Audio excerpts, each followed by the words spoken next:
Yeah, it's been good. I think, look, 17 weeks is a long time to fill, and I think that what we managed to do was break it up into blocks. The last couple of weeks has been good because we managed to get away to Aberystwyth University for a camp.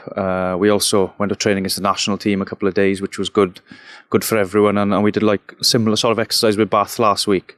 New coaching group as well has sort of given us time to bed in together, to put our principles of play in. So looking forward to this week, to be honest, because I think that it's as much training as you can do until you actually see what it's like in a game situation or game scenario. I think from our perspective, it's going to be an exciting afternoon. Try, play it out. There's a couple of boys who long-term injured aren't going to be available, like Josh McLeod, Ken Owens, Scott Williams isn't, and Samson aren't available. One probably we're missing is Joe Roberts isn't going to be available for a couple of weeks. He's had a bit of a clear out of his knee, so obviously that I'm disappointed to lose Joe, obviously after a great campaign with Wales. Or he's been very good, obviously winning his first cap, which is great honour for him. But other than that, we're pretty healthy. Alex Craig, the new signing, will be available probably the next game, not quite for this one. Picked up a bit of a bump, as well Carwyn Tupolotto. So a couple of debuts this week. Obviously Ioan Lloyd, Tame Plumtree, etc. expecting to make their debut. So that's exciting for them, and a great occasion to do it in.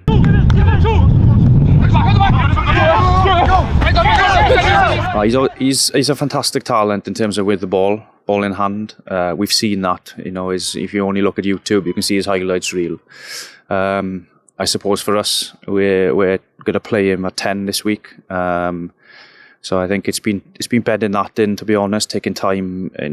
If you want to be a good 10, you need time in the saddle there, and we've managed to over the pre-season build that into him. It's not to say that he's a multi-talented, he could play in many positions, as he has done, as you've seen for Bristol and for Wales, but we're going to see him at 10 this week, and looking forward to seeing him take control of the team, really.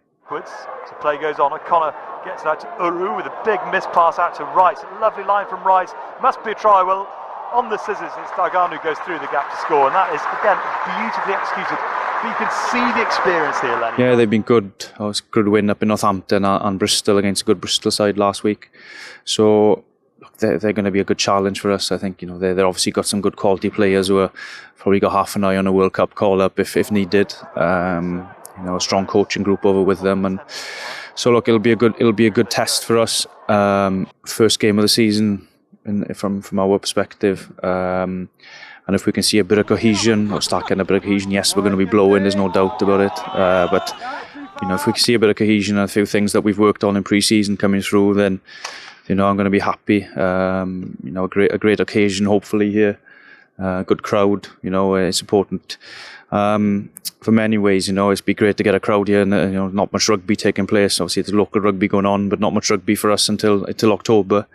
And I suppose the biggest part of the day is to commemorate probably the greatest Scarlet of all time in Phil Bennett. So I think we speak about that, and he's a guy that everyone holds in such high regard here. Not just as a rugby player, but as the ex-president, and he was fantastic for our group. So it's important that we put a show on, and that's why I'm hoping the crowd turn up as well, because yes, they come and watch a good game of rugby, but to honour someone like Phil, I think is very important, and looking forward to it.